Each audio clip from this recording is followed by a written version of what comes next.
முந்திரி திராட்சை முழுசா இருக்கு. ஆச்சி பாயாசம் மிக்ஸ், ஒன்று வாங்கினால் ஒன்று இலவசம். உங்கள் தங்க நகையை அதிக விலைக்கு விற்கவும் மற்றும் அடகில் இருக்கும் தங்க நகையை மீட்டெடுத்து அதிக விலைக்கு விற்கவும் உடனே அணுகவும் prime gold hub 9840551787. No compromise. உங்க சைடுலயும் எங்க சைடுலயும். It's a GT promise.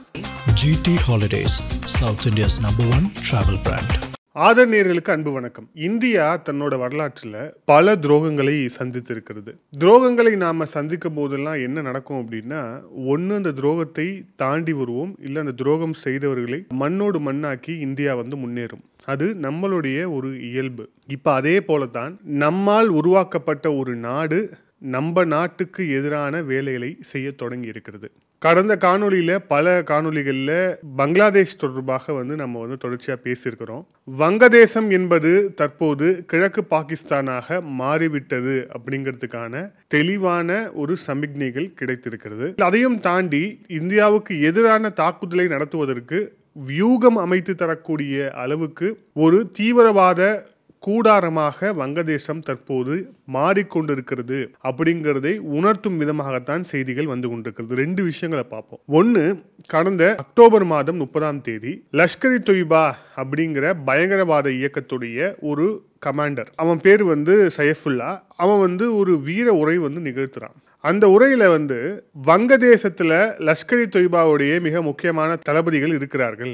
அவர்கள் இந்தியாவுக்கு எதிரான தாக்குதலை நடத்துவதற்கு திட்டமிட்டு கொண்டிருக்கிறார்கள். அதை நிச்சயம் அவர் செய்து முடிப்பார்கள். நாம் எல்லாமே ஜிகாத்தில் இணைவோம், வாருங்கள் அப்படின்னு சொல்லிட்டு ஒரு புரட்சிகரமான பேச்சை பேசுகிறோம் அப்படிங்கிற பேரில் மிகப்பெரிய ஒரு விஷயத்தை அவன் உடச்சி பேசியிருக்கான் அப்படிங்கிறத பார்க்குறோம். இதை இந்த மாதிரி மீட்டிங்ஸ் மூலிமா இவங்க என்ன பண்ணுவாங்க அப்படின்னா, அங்கே இருக்கக்கூடிய இளைஞர்களை இன்னும் ரேடிக்கலைஸ் பண்ணி இந்தியாவுக்கு எதிராக திருப்புவது தான் இவங்களுடைய ஒரு நோக்கமாக இருக்கும். ஆனால் இவங்களை அறியாமையே பல விஷயங்களை இவங்க அந்த இதில் உளரவும் செய்வாங்க. அந்த மாதிரியான ஒரு உளறலில் ஆரம்பித்த ஒரு உண்மைதான் தற்போது வெளியாகி இருக்கிறது அப்படிங்கிறத பார்க்குறோம். அப்போது 1971 எந்த ஒரு நாடை உருவாக்குவதற்கு இந்தியா மெனக்கட்டதோ அந்த நாடு இப்போ நமக்கு எதிரான தாக்குதல் நடத்துவதற்கான ஒரு கூடாரமாக மாறி இருக்கிறது என்பதற்கு இந்த சைஃபுல்லாவுடைய பேச்சு அப்படிங்கிறது மிக சிறந்த ஒரு உதாரணம். இதுக்கு அடுத்த விஷயம் பாருங்க, நாம முன்னாடியே பதிவு செஞ்சிருந்தோம். இந்த முகமது யூனஸ் அப்படிங்கிற அமெரிக்காவுடைய வாடகை ப்ரொஃபஸர், அமெரிக்காவுடைய கொத்தடிமை,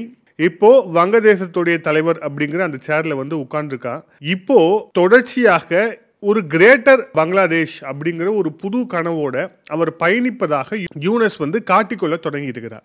ஏன் இந்த கிரேட்டர் பங்களாதேஷ் ஆசை திடீர்னு வந்துச்சுன்னா, அதெல்லாம் ஒரு ஆசையும் கிடையாது. ஃபர்ஸ்ட் அவங்க இருக்கக்கூடிய வங்கதேசத்தையே அவங்களால முழுமையான வங்கதேசமாக வரும் காலங்களில் அவங்களால பாதுகாக்க முடியுமா அப்படிங்கிறதே மிகப்பெரிய கேள்வி இருக்கு. அந்த அளவுக்கு கேவலமா போயிட்டு இருக்கு அங்க இருக்கக்கூடிய பங்களாதேஷோடைய பொருளாதாரம். ஆனால் அதை பற்றிலாம் இந்த வாடகை ப்ரொஃபஸருக்கு எந்த கவலும் கிடையாது. ஏன்னா நாடு கவுந்துச்சு அப்படின்னா இவர் டைரெக்டாக ஃப்ளைட் எடுத்துக்கிட்டு இவர் நியூயார்க்கில் போய் இறங்கிடுவார். அங்கே அவர் தங்கறதுக்கு அவர் வாழ்நாள் முழுக்க அது அங்கேயே அவர் தங்கி வசதியாக வாழ்ந்து செத்து போகிறதுக்கான எல்லா வேலையுமே அமெரிக்க அரசாங்கம் செஞ்சு கொடுத்துரும். ஸோ அதனால் இவருக்கு பங்களாதேஷை பற்றி என்ன கவலை? பங்களாதேஷ் மக்கள் தான் அதை பற்றி கவலைப்படணும். ஸோ இப்போ இந்த நபர் கிரேட்டர் பங்களாதேஷ் அப்படின்ற அந்த ஆரம்பிக்கிறதுக்கான மிக முக்கியமான காரணம் என்னன்னா, இந்தியாவுடைய வடகிழக்கு மாநிலங்கள் அப்படிங்கிறது ஒரு லேண்ட் லாக் ஒரு ஸ்டேட்ஸாக இருக்கு. அவங்க எல்லாருமே ஒரு நிலப்பரப்பால் சூழப்பட்ட ஒரு பகுதியாக இருக்கிறது. அவங்களுக்கான வெளியே போறதுக்கான ஒரே வழி வங்கதேசம் தான் அப்படின்ட்டு இந்த நபர் ஆரம்பிச்சு இப்போ இந்த கிரேட்டர் பங்களாதேஷ் அப்படின்னு ஒரு மிகப்பெரிய மேப்பை பாகிஸ்தானுடைய ஒரு ராணுவ அதிகாரிக்கு பிரசன்ட் பண்ணும் போது இந்தியாவுடைய வடகிழக்கு மாநிலங்களை இணைத்து அந்த நபர் வெளியிடுறார். அப்போ இவருடைய இன்டென்ஷன் என்னன்னு தெளிவா தெரியுது. இந்தியாவுக்கு எதிரான விஷயத்தை தொடர்ச்சியாக செய்யணும் அப்படிங்கிறது. ஸோ இத்தகைய ஒரு நபர் ஆளக்கூடிய ஒரு நாடு இந்தியாவுக்கு எதிரான விஷயங்களை செய்யக்கூடியவர்களுக்கு கூடாரம் கொடுக்கிறது. அவங்க உட்கார்ந்துக்கிட்டு வியூகம் அமைப்பதற்கு ஒரு வேலையும் கொடுக்குது. அப்படிங்கிற போது இதை இந்தியா வேடிக்கை பார்க்கலாமா? மிக நிச்சயமாக வேடிக்கை பார்க்கவே முடியாது. அதுதான் இருக்கக்கூடிய செய்தி. இத்தனை நாளா நாம வங்கதேசத்தையும் பாகிஸ்தானையும் வெவ்வேறு மாதிரி அணுகிட்டு இருந்தோம். வங்கதேசம் என்ற நாடு கிட்டத்தட்ட வளர்ச்சி விகிதத்தில் டெக்ஸ்டைல்ஸ் உள்ளிட்ட துறைகளில் இந்தியாவை விட பெட்டரா பண்ணிட்டு இருந்த காலம் அப்படிங்கிறது. அப்போ ஷேக் ஹசீனா என்பவர் ஒரு பெண் தலைவர் அந்த நாட்டுடைய தலைவராக இருந்தார். ஆனால் அத்தகைய வளர்ச்சி கொடுத்ததால அமெரிக்காவுக்கு அவங்க கிட்ட சென்ட் மார்டின் ஐலாண்டை கொடுக்காதால அந்த நல்ல தலைவர் விரட்டப்பட்டார் அந்த நாட்டிலிருந்து. இப்போ அவங்க இந்தியாவில் தான் இருக்கிறாங்க. ஆனால் கிட்டத்தட்ட ஒரு தாயை இழந்த ஒரு குழந்தை போல வங்கதேசம் தற்போது திணறி கொண்டிருக்கிறது. ஷேக் ஹசீனா இல்லாமல் கண்ட நாய்கள் எல்லாம் அமர்ந்து கொண்டு இந்தியாவுக்கு எதிரான ஒரு வேலைகளை செய்வதற்கான ஒரு தீவிரவாத கூடாரமாக வங்கதேசம் மாறி இருக்கிறது. இப்போ இந்தியா இதற்கு பதிலடி என்ன கொடுக்க போகுது அப்படிங்கிறதுக்கான விஷயங்களை பார்ப்போம். ஏன்னா எப்போ எங்க நாட்டுக்கு எதிராக ஒரு விஷயத்தை செய்வதற்கு நீ இடம் கொடுத்தியோ அப்பவே நீ எங்களுடைய எதிரி லிஸ்ட்ல வந்துட்ட அப்படிங்கிறது மிக நிச்சயமாக அவங்களுக்கு தெரிஞ்சிருக்கும். இப்போ அதை மேலும் உணர்த்தும் விதமாக என்ன நடந்திருக்கு அப்படிங்கிறத பார்ப்போம். இந்தியா வங்கதேசம் அது குறிப்பாக அந்த எல்லை பகுதிகளில் நம்மளுடைய இராணுவ குவிப்பில் நம்ம ஈடுபட்டிருக்கோம். இராணுவத்தை அங்கே குவித்து இந்த பாதுகாப்பு பணிகள் அப்படிங்கிறது தீவிரமாக நடந்துகிட்டு இருக்கு. எந்தெந்த பகுதியில் நம்ம இந்தியா இராணுவத்தை குவித்திருக்கு அப்படிங்கிறத பார்க்குறோம். பமுனி அப்படிங்கிற ஒரு பகுதி நியர் துப்ரி அப்படிங்கிற பகுதிக்கு பக்கத்தில் நம்ம இராணுவம் குவிக்கப்பட்டிருக்கிறது. கிருஷ்கஞ்ச் அப்படிங்கிற பகுதி, இது பீகாரை ஒற்றிருக்கக்கூடிய பகுதி, அதே நேரத்தில் எல்லை பகுதி, அங்கேயும் இந்திய இராணுவம் குவிக்கப்பட்டிருக்கிறது. சோப்ரா அப்படிங்கிற ஒரு பகுதி, இது வெஸ்ட் பெங்காலுடைய வெஸ்ட் தினாஜ்பூர் அப்படிங்கிற ஒரு பகுதிக்கு பக்கத்தில் இருக்கக்கூடிய ஒரு இடம். இங்கேயும் ராணுவம் குவிக்கப்பட்டிருக்கிறது. இந்த வெறிபிடித்த நாய்கள் எல்லாமே தொடர்ச்சியாக சிக்கன் நெக்குன்னு சொல்லிட்டு கடிக்க துடிக்கக்கூடிய அந்த பகுதியை காப்பாற்றுவதற்கும், இனிமே அந்த இடத்துல நீங்கள் ஏதாவது வால் ஆட்டினீங்க அப்படின்னா ராணுவம் நாங்கள் இங்கேருந்து மூவ் பண்ணணுங்கிற எந்த அவசியமே கிடையாது, நாங்கள் அங்கேயே மூவ் பண்ணி வச்சுருக்கோண்டா அப்படின்னு காமிக்கிறதுக்கும் மிக முக்கியமான ஒரு இடம் தான் இது. ஸோ வங்கதேசத்தை குறிவைத்து கிட்டத்தட்ட 3 பகுதியில் இந்தியா தன்னுடைய படைகளை குவித்திருக்கிறது அப்படிங்கிறத பார்க்குறோம். இதுதான் ரிட்டாலியேஷனுக்கான ஒரு மிக முக்கியமான விஷயம். ஏற்கனவே கடந்த காலங்களில் ஏர் டிஃபென்ஸ் சிஸ்டமும் பங்களாதேஷ் எல்லையில் நகர்ந்து இருக்கு அப்படிங்கிற இந்த விஷயத்த நம்ம கடந்த காணொலிகளில் பார்த்துருந்தோம். ஒரு சில S-400 இருந்தாங்க, இது S-400 இருக்கலாம், அப்படின்னா நம்மளுடைய ஆகாஷ் தீரா இருக்கலாம். ஸோ ஆனால் நம்மளுடைய ஏர் டிஃபென்ஸ் சிஸ்டமும் பங்களாதேஷோட எல்லையில் மூவ் பண்ணியிருக்கோம் அப்படிங்கிறது தெரியும். ஸோ ஆல்மோஸ்ட் இது கிட்டத்தட்ட ஒரு போர் சூழல் அப்படிங்கிறது ஏற்பட்டிருக்கிறது. அந்த கேடுகட்ட ஒரு நபர் அங்க உட்கார்ந்துக்கிறதுடைய விளைவு அவருக்கு பாகிஸ்தானுடைய தீவிரவாதிகள் ஆதரவாக இருக்கக்கூடிய ஒரு நிலை, அதன் மூலியமாக இந்தியாவில் தாக்குதல் நடத்தலாம்னு திட்டமிட்டக்கூடிய விஷயம், இது எல்லாம் தான் இதுக்கு மிக முக்கியமான ஒரு காரணமாக இருக்கு.